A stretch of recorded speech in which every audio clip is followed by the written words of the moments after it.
Chicago, the crisp yet cozy atmosphere was a welcome relief from the muggy air outside.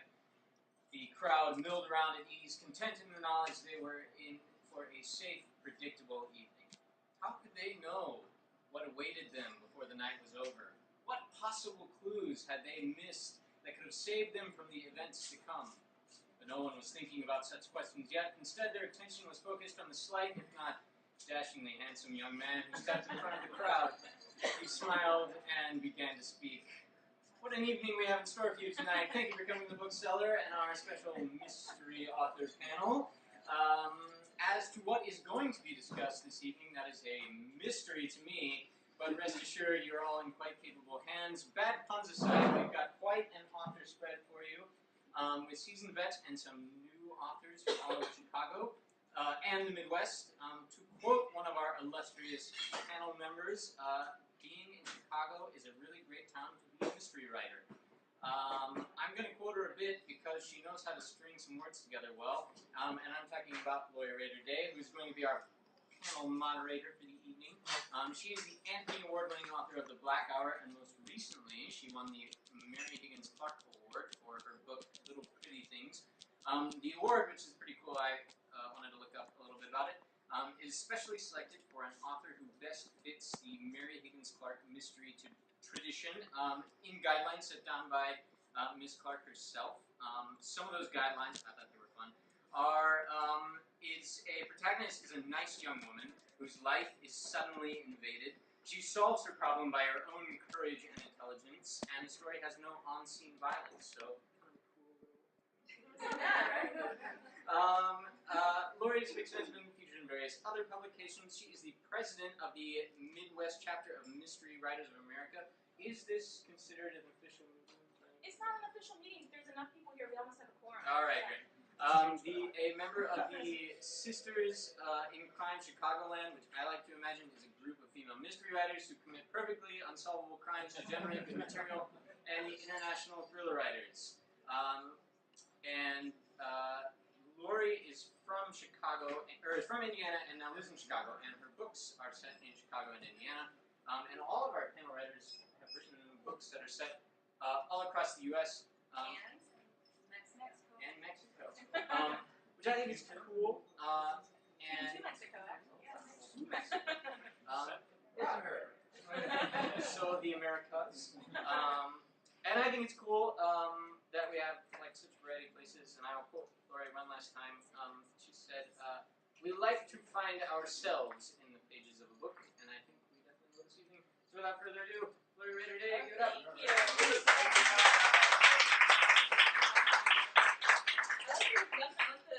The mystery fiction start there. That was ingenious. Thank you. You can do all our events now.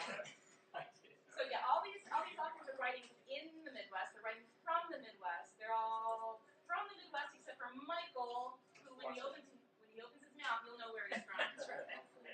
You're from New England? Yeah. From New England. You're a cheese professional. Okay, this event is over. We're actually in Boston. Okay. They all think you did, but you live somewhere else too. So, okay, they're world travelers. I just hang around here. I just live around here. So Shaun, and also they all have fresh new crime novels out this summer. All of them. I am the one who's just here as the hired help. Okay. Shaun Harris, right here, grew up as the son of a homicide detective in southern New England. Oh, there, right there. I missed it. Sorry. Where is southern New England? The southern part of New England. What is it? We're from the Midwest. We don't understand I geography. Massachusetts, Connecticut, Rhode Island. It range, sir. I'm from Connecticut. Is that? Thank you. Okay. Thank you. How hard was that? It's a region. You all think each other. Okay, I could quiz you in the Midwest, and you'd be like, oh. I've lived here almost longer than I've lived in New England. All right, so you can pass the Yeah. test. All right. His debut mystery novel is The Hemingway Thief, released this summer. He has a degree in American Studies in Film and Television from the University of Notre Dame. As such, he has a crippling obsession with college football. It's true, if you give him too much time, he will actually start talking about it. So we're not going to.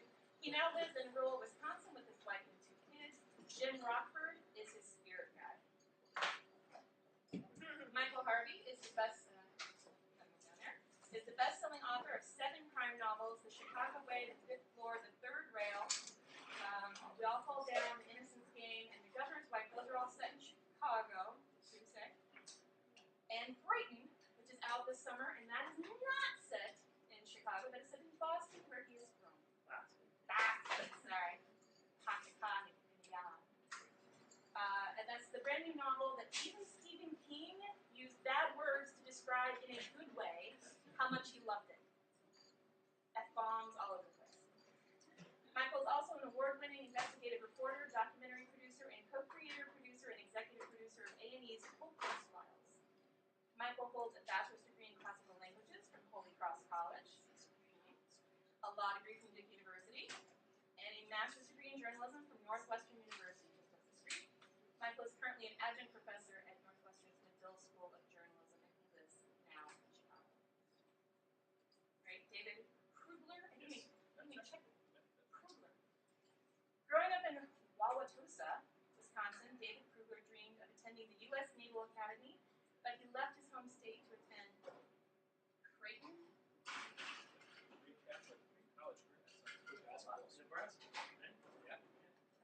Creighton University, people have heard it, in Omaha, Nebraska. I know where Nebraska is, though, so not as bad as the Wright, the Connecticut. To study English and history after earning an MA and a PhD, so it's Dr. David Krugler, is it? In history from the University of Illinois Urbana-Champaign. He moved back to Wisconsin in 1997 to teach at the University of Wisconsin-Platteville, where he's now professor of history. Krugler is the author of 3 nonfiction books, including 1919, The Year of Racial Violence, How African Americans Fought Back, and his novel, The Dead Don't Bleed, just released this summer, is his first fiction book. Right? So he's sort of a public. Yes. Lili Wright, you're a literary thriller set in Mexico, and the travel memoir Learning to Float. Her essays in journalism have appeared in the New York Times, Newsweek, the Chicago Tribune, Down East, and many other publications. A graduate of Columbia University's MFA program in nonfiction, she teaches English at DePauw University of Indiana. That's the one with the W at the end, not the one with the L, as we know.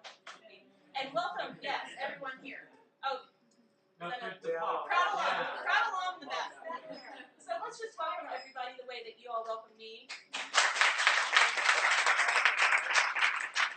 Thank you all for coming. It's my pleasure to be the moderator here with this great group of authors.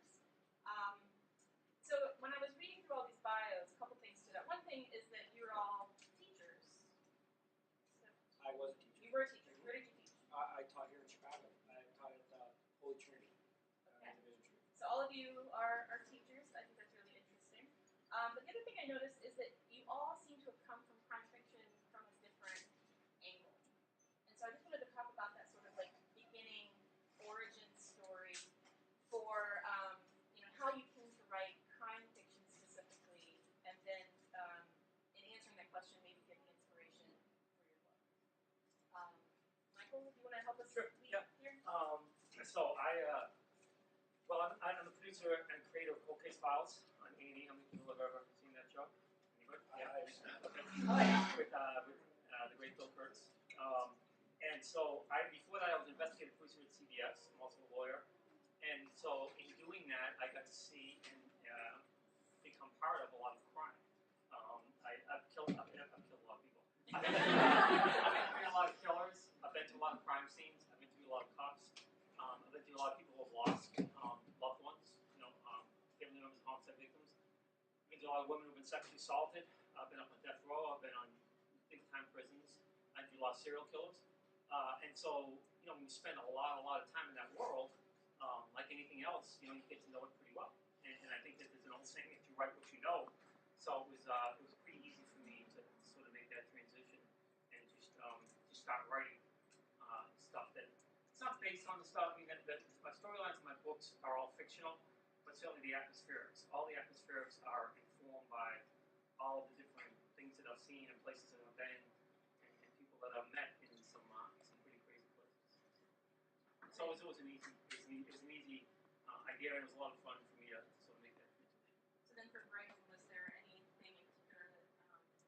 Brighton is different. Brighton's like a neighborhood book, a childhood book. Brighton is set in the neighborhood I grew up in, which is Brighton. I think people have heard of Brighton. So it's kind of like a neighborhood in Boston. It's a Mystic River sort of neighborhood in Boston. At least it was when I was growing up.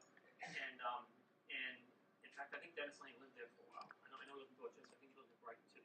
And so it's kind of a rough and tumble sort of neighborhood. And that was a very different book. That did not draw on any of my cold case stuff. That drew on places like anyone else, like your childhood memories, things that you remember growing up in that particular neighborhood. I really wanted to sort of capture that. I think one of the things I saw when I go back to the neighborhood now is it's all gentrified. Like Salton's gentrified, Charlestown's gentrified, all of Boston's been gentrified. And so a lot of that stuff is gone. A lot of the stuff, the buildings look the same, but the people in them are very different. I mean, I grew up in like a 2-bedroom apartment with 6 of my brothers and sisters sleeping in one bedroom, my mom and dad sleeping in the other bedroom. And it was like that up and down the block. 14 kids here, 12 kids here, 10 kids there. And so I wanted to capture that in the book.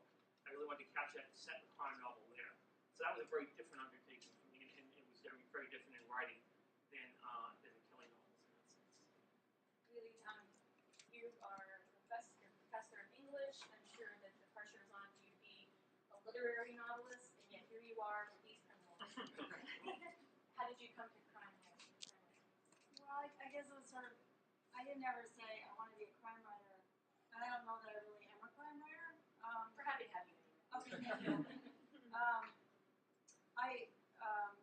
My book started, I guess its origins go back to Salt Lake City, when I was a reporter for the Salt Lake Tribune, and I took a night class in Spanish, and I had a professor who, amidst all the other things he was teaching us, would tell us stories about Mexico and how much he loved the country. And he led this trip every year to Cuernavaca with a language program there, and he just loved Mexico, and would yell us with stories about how beautiful it was and how beautiful the women were and how great the food was. And so I said, okay, I'll go. And so I went down there and studied Spanish, and I had been a French major in college, which I did nothing with.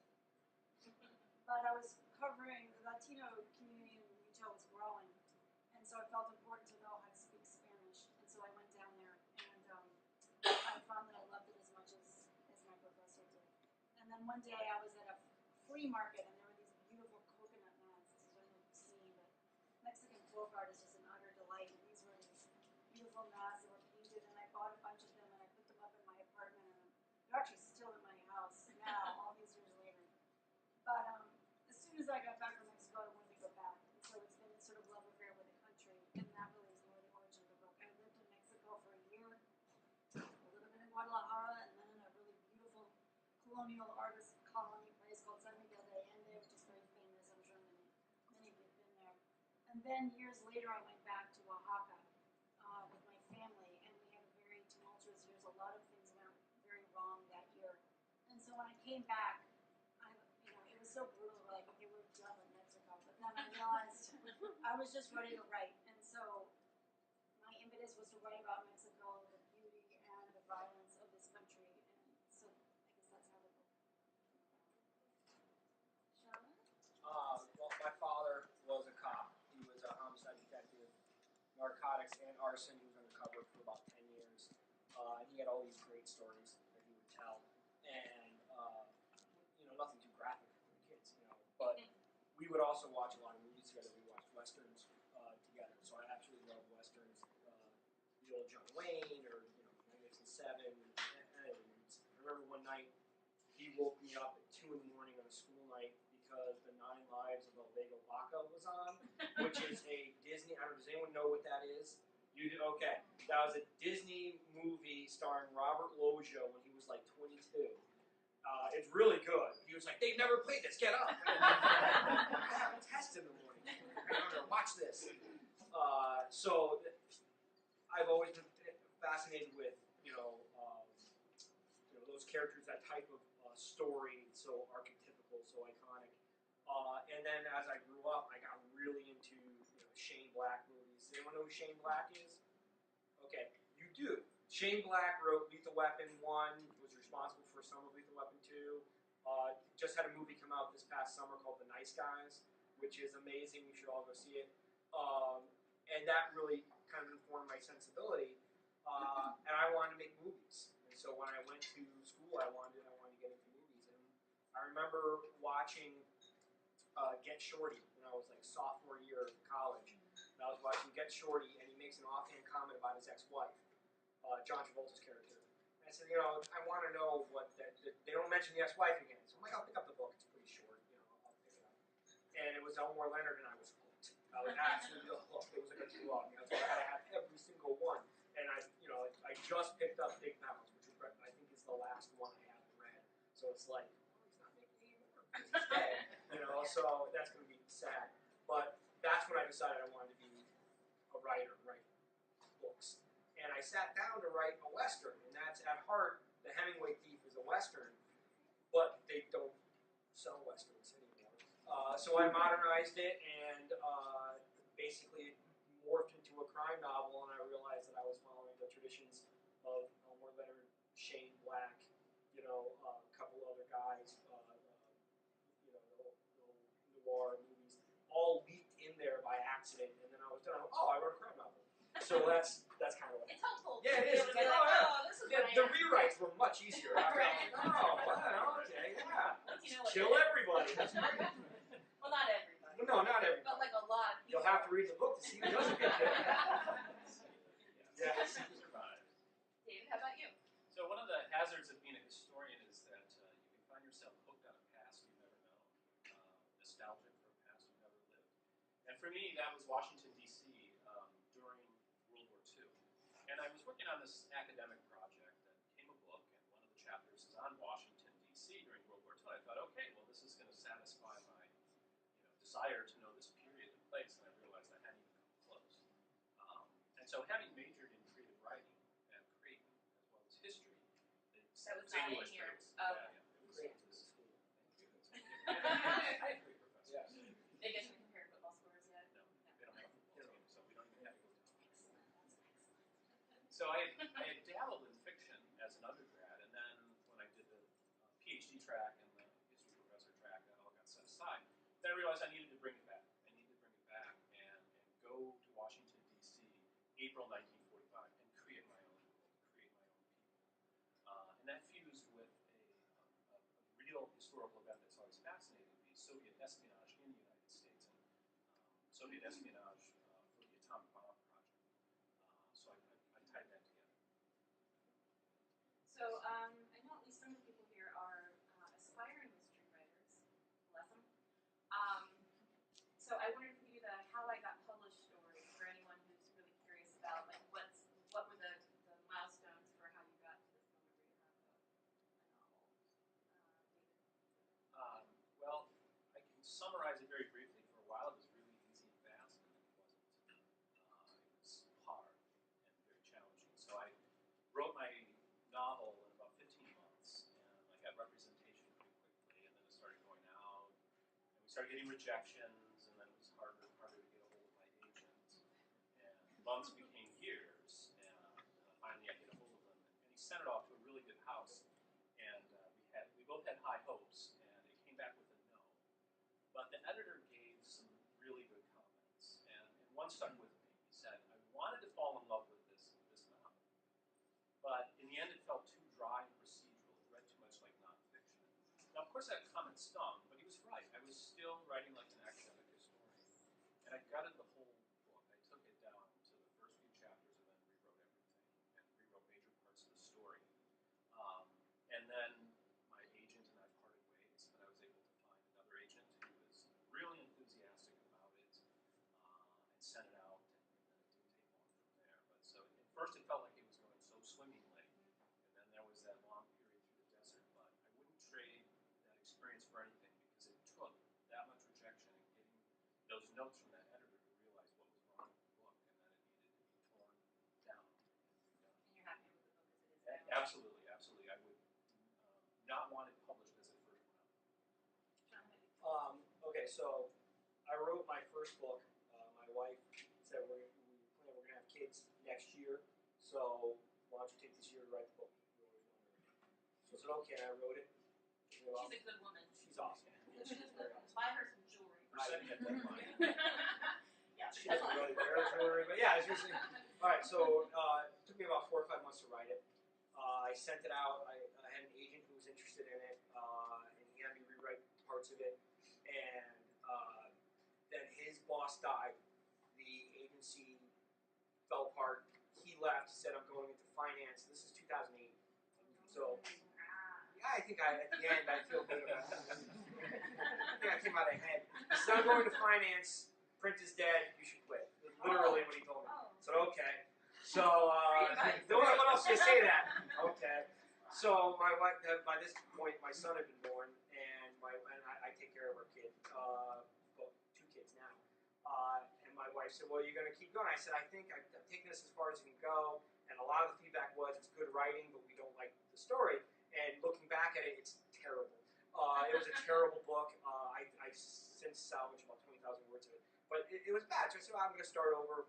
New book, I learned my lessons, what I did wrong. And I took every little bit of criticism that came from any agents who rejected it. And often they'll give you really good advice if you'll take it. Don't do the American Idol. They don't know. They do. They really do. And so I said, okay, good. Make it a more linear plot. Let's not do any metaphysical crap. This sort of thing. I had to take all that out of it. And so then I ended up writing The Hemingway Thief, and I tried to sell it. Book, right? The Hemingway Thief is a different book, totally different book. So about a year went by, same thing. I said, well, I'm going to write another one. So I wrote another one. Same, also has Coop is the main character. Found an agent. Let's rewrite it. Worked with him for about 3 months, and then he said, never mind. Oh. So I got really angry. And my advice is don't query angry, although it worked out for me because I sent a query out with one query, but the attachment was the wrong one. So the query I sent out was for this 3rd book. The attachment was the first 5 pages of the Hemingway. And so the agent read it, and she goes, I don't get it, but I really like these 5 pages. I don't understand why it has nothing to do with what you're doing. She's like, can you send me the whole thing? So I said, okay, and I sent it to her, and I found her, and that was great. And then about a year goes by, and she wasn't able to sell it. And she goes, I'm leaving the business. Finance? No, she's now a video game designer. Oh, She's good for awesome. her. I love her to death. I won't put her name out there because she's not in the business anymore. But I do love her to death. And she's like, well, I'll tell you what, I have 30 days to clean up all your business and everything. And after that, you can start getting other people. But nobody can contact you in those 30 days. So I said, okay. So on Twitter, this guy contacts me like 2 days later. I'm like, that's my guy. That's the agent I want, Awesome. Oh yeah, I was like, we'll wait 30 days. And I never even queried anybody else after that. I said, right to him. He went, yep, I love it. Let's do it. He sold it within 5 months. So lots of setbacks. Lots of just, I should really quit and go back to teaching. And but, someone actually told you that. oh yeah. that I was very like, helpful. not for my wife, who was like awesome, and she was just like, no, it's fine. I really like. She would get so angry whenever it got rejected. She'd be like, idiots, and then she'd go and find like 5 books that were terrible and bring them home. And, read these are terrible. Like, that doesn't make me feel better. And that was pretty good. So yeah. So she was great. And if not for her, I don't never. And I also have friends who are actually here tonight, and friends who really were supportive and like, no. So keep going. That's Keep the going, advice. yeah. And don't very angry. Lili, tell us a good story here. Yeah, it's remarkably similar. Oh no. The pattern is emerged. Yeah, I queried angry as well. Yeah. I wrote a women's road book called Learning to Float years ago, and then I wrote another a memoir about the birth of my son and the death of my mother, and how these 2 events happened simultaneously, and what that was like. And I couldn't sell it, and I still think it's a beautiful book. And we sent it around with my agent in New York, and people were, I laughed and I cried, but I can't sell it. And I got mad, and just like you said, and I'd go to the point where I couldn't go into bookstores because I'd get so angry. Look at all these books, and book there, and so it was very I similar. think I figured out how you became a crime writer. Revenge writing. So then I thought, well, I had this quiet memoir, and I thought, well, I'm going to do something now for something completely different. I'm done writing about my own life. What do I know? I know Mexico. So I said, I'm going to write about Mexico and write about masks. And so I started to write that book. It took 5 years. 5 years to write that book. And I was on sabbatical in Italy, and which means I had a year off. And so I knew that time, and I had to get the project done. And I had a lovely agent who had been with me and once a year for a glass of wine.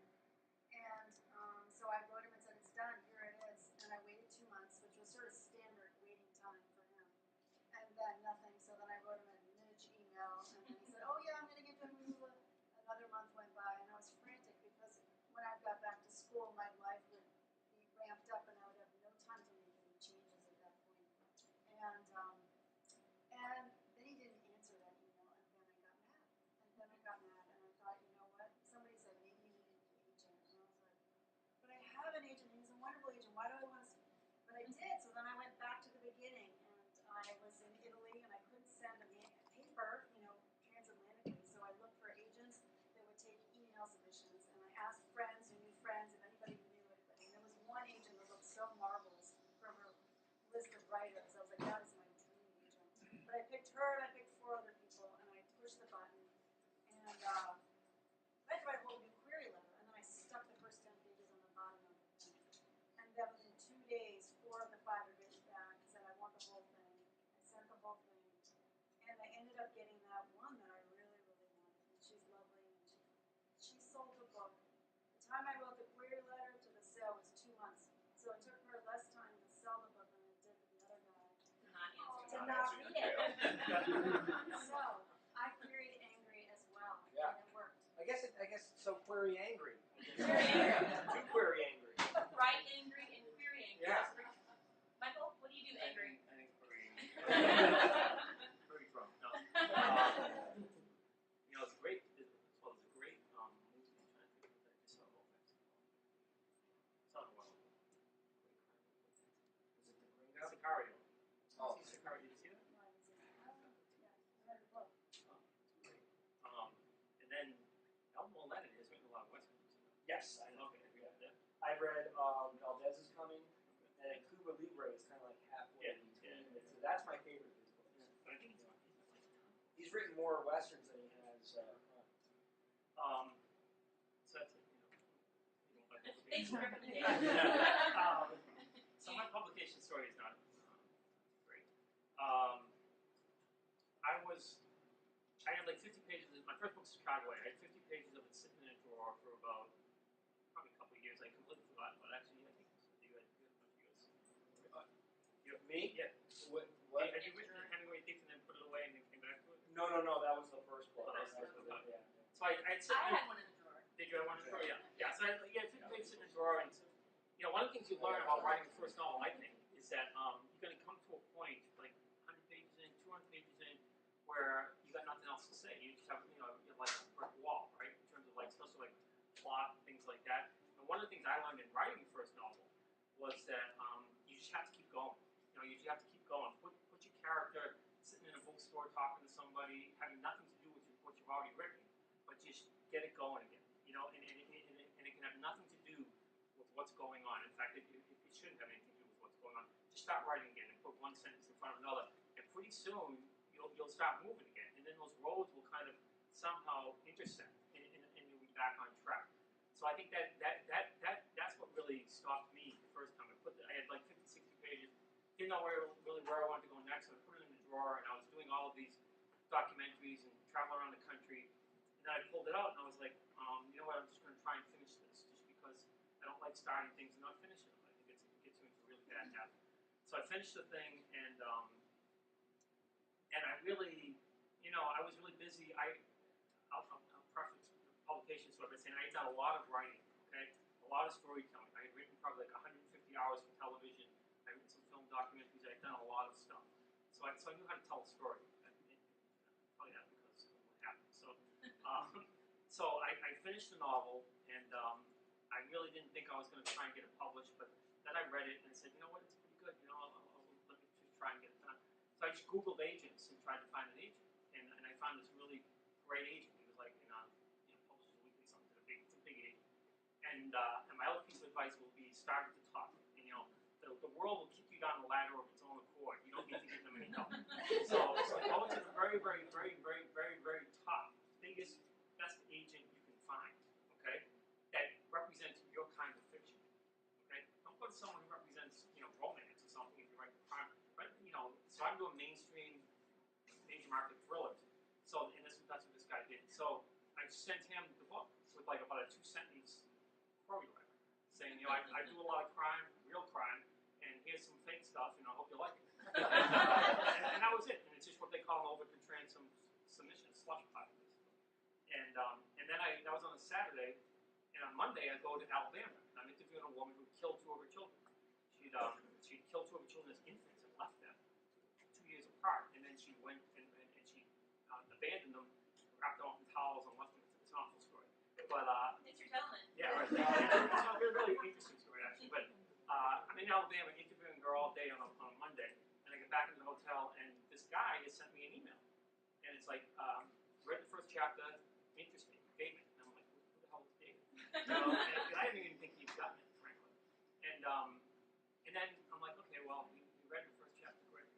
You know, I really wanted to just give me some advice on like who I could go to get some advice about how to write a novel. And then 2 days later, he sends me another email, still in Alabama, and he's like, still reading, good for you. Still enjoying the book, good for you. You know, and then he started telling me like, who are you? Are you writing the pen name or what? So, and I'm like, you know, and so then that was the first time I thought, wow, this guy might really be interested. And then on Friday, I was back in Chicago. He calls me and he's like, I want to represent you. He flew out here on Saturday, and I had an agent. And this was like, you know, a week later. And I had a deal within a month. So I had a deal. You know, this was Labor Day weekend. I had a deal by October 1st. We all need you. Yeah, right. Like a lot. Yeah. And so it was just luck. It was luck. I had done a lot of writing. Okay, so I had written some stuff. I never written fiction. A lot of it's luck. A lot of it's just trying and not being afraid to try and to go to the very top and try. Because you want to get the best deal you can. You want to get a hardcover deal. You want to get a deal with the best publishing house you can, with the best agent you can, with the best editor you can. And then, you know, let the world tell you no of its own accord. But, you know, that's what it is. Well, that was an upbeat story to end with. That's good. Yeah. So probably a lot of us wanted to be writers our whole life. So we had expectations when it started to happen, get published, that sort of thing. I would love to hear about the ways that the job is better than you expected, and the ways that the job is not as great maybe as you expected. Who wants to start there? Shaun? Well, great things. I actually really enjoyed doing this, and I was really nervous the first time I had to do it. And I had to do a signing, and I was nervous, and I was like, who the hell would want to see me? Who would care? You know, and they're going to come in, and they're going to look at me and be like, oh, that's so sad. You know? Which, so the first time I did a signing, I went in, it was great. There was a bunch of people there, just a little bookstore, and it was fantastic. It was an independent bookstore, much like this one. And then the next day, I had to do Barnes & Noble, and that was the day The Cursed Child came out. So that was the, oh, look at this sad guy. And I was like, oh, this is great, because I'm going to be there. There's going to be a ton of people. And they're going to buy my book by accident. You know? They always have to. And like, people will come by, and I'm like, hi, how are you? I was like, what do you write? And I was like, all right, tell me what it's about, you know. And then they say, is that for kids? And I'm like, in my mind, I'm like, just say yes. You know, there was that little, I was like, yeah. Yeah, how old is your kid? 8? Not Is he afraid of blood? Is he afraid of blood? You know, and so that sucked that day. The best thing I've had so far is I got a TV/film rights deal, which is really cool. And yesterday, one of the producers asked me for a list of people that I would like to play Coop, and that was really cool. That was like the greatest thing. There was like the day my kids were born. And then this is on par with my wedding, because it was a nice time. I can't, let's be honest, you know, it was pretty awesome. Yeah, it was a good time. This was I don't want an actor. You know, and I'm a movie guy at heart, and so I'm a big film geek, so that was really exciting. Okay, can we ask who's your top pick for Coop? I don't want to give that up. Okay. Because that would be, you know, I don't want this to turn into the Tom Clancy Harrison Ford thing, you know, how he famously didn't want Harrison Ford. I don't want anyone to feel sad. I know who I want. They know who I want. You don't want anyone to feel sad because you remember the sad day. Yeah. Cursed child. This cursed. I don't want. You know, Ryan Gosling sitting there going, "You didn't want me. You didn't want me. You didn't want me." Ryan Gosling. Yeah. He's on the list. Awesome.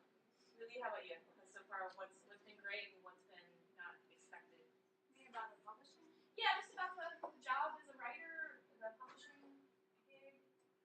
this book just came out not that long ago, so I feel like it's all sort of fresh. I mean, I guess what I like most about being a writer is really not this part, no offense. Being kind of a shy person, publicity. I know I was a reporter, so the whole idea of promoting yourself doesn't really, it's hard for me, it's a hard transition. But really the joy for me is actually making the sentences. And I love making sentences and then discovering that I know something that I didn't know that I knew, or to finally say something. That really brings You know, Michael's an introvert, totally. Like, the fact that he's actually in this room, I'm pretty amazed that he said yes to this event. I just hide it. Did your wife make you come? No. Sort of? Yeah. Are you an introvert? Not really. Not really. I get over it pretty quick. I don't like meeting new people, but like after the first 5 minutes, I'm like, Let's say that in front of the new people. no, it's been past 5 minutes. You're all friends. Excellent. Dave, how about you? What's been expected, unexpected? I had a wonderful moment in New York this summer. My wife and I went to New York for the 4th of July weekend. I didn't have any author events, but one of the things I really wanted to do was go into Otto Penzler's bookshop, The Mysterious.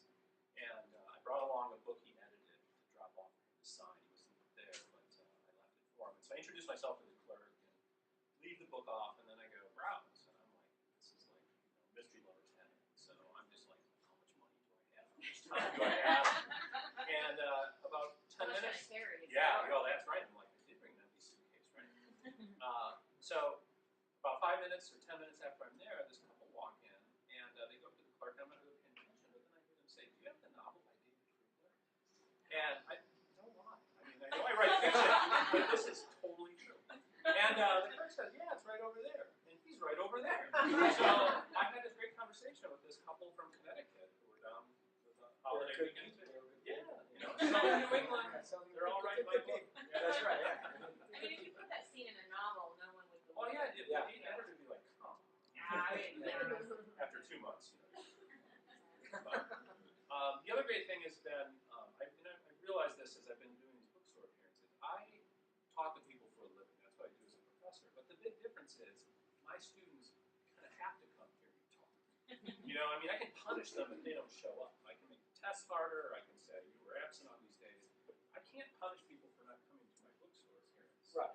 I don't know who they are. I haven't figured that out yet. Well, yeah. That's a different crime. They're going into the book too. Wait a minute, where's my So notebook? it is.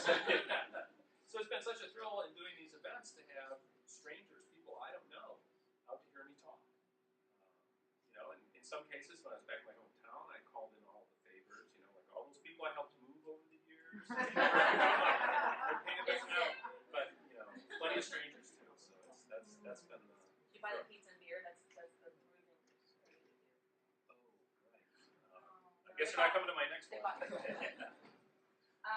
I don't think I've asked you yet. What's been... The best part is, well, I can tell you the best part is right now, like I'm writing a book right now, and I got about 250, 300 pages, and I got kind of like the first draft pretty much done, and I've come to the conclusion this is the best part of the process for me, because no one else in the world knows what this book's about. I'm the only person in the world who knows what this book's about, so it's kind of like my own little private movie that just kind of plays in my head all the time, and no one else knows these characters even exist or anything else, but they exist for me in a very real way. And so that's kind of cool. It's just like your own little private movie. And then eventually you start showing it to people and they get their dirty little fingerprints on it. But yeah, I think that's kind of fun. I guess it's kind of like that. The things I don't like, there's not much not to like. I mean, we're pretty fortunate, to be able to do this to write for a living. At least I feel pretty fortunate and humbled and blessed to be able to do that. I would say the first drafts are really hard. First draft is kind of like getting that first coat of paint down is really difficult. But it's just hard work.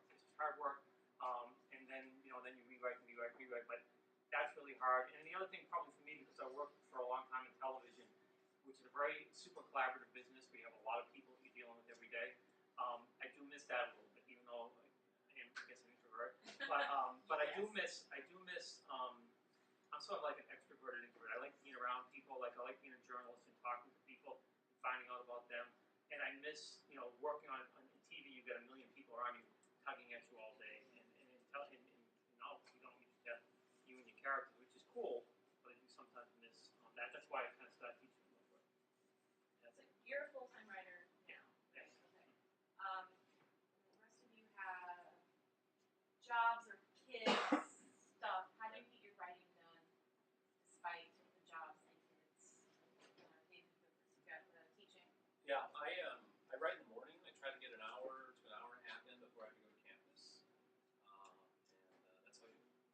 Lili, you're also a teacher. Same thing. Get up early morning. Get up 8 o'clock in the moldy cubicle. Moldy cubicle. Yeah, in the bottom of the library when it's very cold. You throw a down jacket. Sounds great. Forces you to write. Sometimes I put a mask on. There's a little window. I put the tiger mask on and see everybody. I'm sure that will be a myth around campus. Yeah. And then you are raising I your have kids. 2 kids. I have a 4-year-old who'll be 5 next month, and I have a little girl who just turned 2 last week. I don't write when they're because my wife's a doctor. Her hours are crazy, and so my kids' hours are crazy, or else they would never see her. And we kind of made that decision. They take a long nap in the afternoon, so it's not like they're not getting their sleep. They are, but they go to bed like they wake up early. So there's not an early morning. Early morning for me would be 3. You know. So and also I'm lazy and I procrastinate. So what I do is my parents are now in town, and it's been I haven't written anything new since my daughter was born because I focused completely on them, and then it was if I sell these books, great, but this is going to be my focus. And then the book sold, and I wasn't expecting that. And you know, so I was like, oh, I guess I'm gonna have to do something. So, yeah, so I have an idea. I have an idea for the next 3 books involving Coop. And I just started writing it. My parents take the kids a couple days a week, and which is great. So it's kind of like daycare, which I can justify now because it's not. I'm out there. I got an actual book now. Yeah, it was difficult. I can't write when they're in the house because they know I'm there. So I go, Dad, where are you? You know where I am. I told you where I am. I'm killing people. Go away. I don't have kids, but that seems pretty universal. That seems like this sort of thing. Oh yeah, they can't. 4? Yeah, 5. He'll be 5. No, that's what they're for. Oh yeah, that's what. Yeah. Disrupt your life. Yeah, they're very good at it. Well, then there's the Kurt Vonnegut School of Parenting and Writing, where he would just come out and scream at everybody. Yeah, that happens.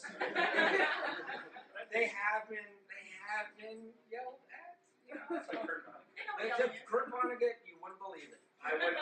Sally or Kurt. Yeah, I come out, I start screaming in German.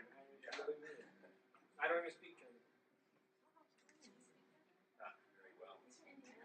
Yeah. Okay. And Michael, you're a full-time writer, and Yeah.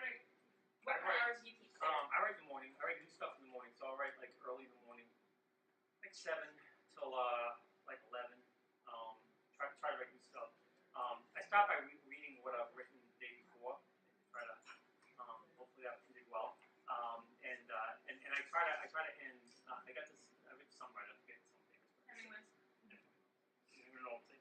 He said always shoot someone at the end of the day. It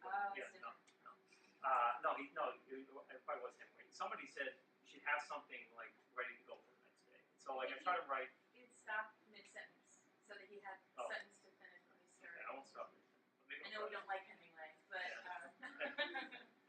And so that's what I do. I just try to write. I try to read what I wrote from the day before, kind of get going, and then write new stuff. And then in the afternoon, I will rewrite either what I wrote in the morning or something somewhere else. So I might jump around and rewrite something else. Most of my writing is rewriting. Let's get first. The guts of the story is kind of in the first draft. The heartbeat of the story is in the first draft. But then the real writing starts with rewriting, and endless rewriting. To get where you want. Almost 8, so I'm gonna skip ahead here. I think we talked about writing influence a little bit. Does anybody else want to talk about a writing influence that they had? Then we talked about yours, Shaun. Really, anybody that you really enjoy? I really like Dennis Johnson. I read a lot of dead authors, probably because I'm a historian, so I put plugs in for Chester Himes, Gravedigger Jones, Coffinhead novels are fabulous. Eric Ambler, people always cite John McCall. intrigue and spy novels, but he's got nothing on Eric Hamler's record. Yeah, Eric Campbell, I think created. Yeah, yeah. I mean, he wrote 5 novels before he went into service in World War II, and they're extraordinary. Like A Path for a Spy, or A Coffin for Demetrios is classic. Michael, who are your influences? Who you learn? Well, right now I'm reading this book, Dragonfish by Neutron. It's like a great book. He's a writer here in Chicago. And I'm reading The Sympathizer, which won the Edgar Award Books Prize last year. That was really good. No, I think most American writers, I'm influenced by Hemingway and Steinbeck, Fitzgerald, and all those folks. I have a lot of heavy influence, really, because of classic languages from like Sophocles and Aeschylus and Homer and people like that, who really understood the human character and human nature in a very profound way that affected all of Western civilization. So if you read that, you find out where Shakespeare got his ideas from and where George Lucas got his ideas from and where we all get our ideas from. I mean, they really understood what human beings are all about. And so, I spent a lot of time translating that, and I still go back and read it a lot because they really, really understood. I mean, when you've got a line like, war is a banker, flesh is gold.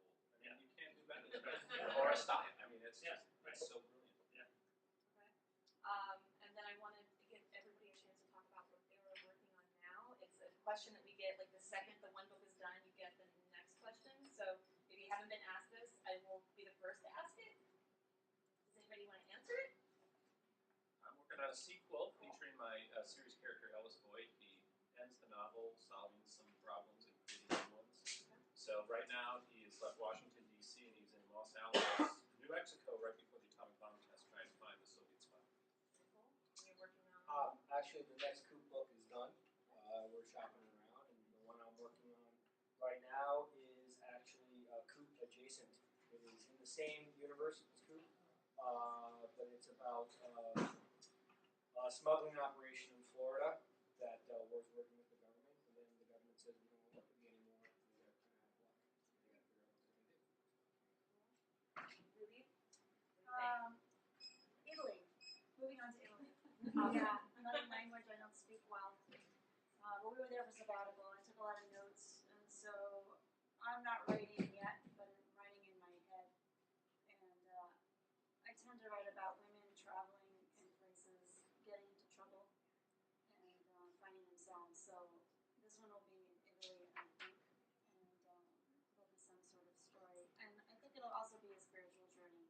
There will be some kind of story. I like that. It will be some kind of story that I'm not really ready to divulge, but it will also be a spiritual journey, which most of my writing is in some level as well. And then, Michael, you don't want to talk about what your story is, but No, what can you tell us? I'll give you a little bit. I mean, it's set in the 1970s in Boston, and it's about a Harvard football player that gets killed in the combat zone. The combat zone in the 70s was this place where Boston decided to put all their strip joints and all of their prostitutes and all of their nightlife in one like 4-block section, just off right downtown in the Boston Common. And so this Harvard football player gets stabbed and killed in the combat zone, and an investigation kind of ensues. And there's also some Ovid's Metamorphoses in there, and there's some quantum physics. So you're not coming back to Chicago ever again? Yeah. The next one after this will probably be Kelly. All right, we have a few minutes for our questions. Does anybody have a question for anyone in the group or for everyone in the group? A bunch of introverts came out to see us. That's good.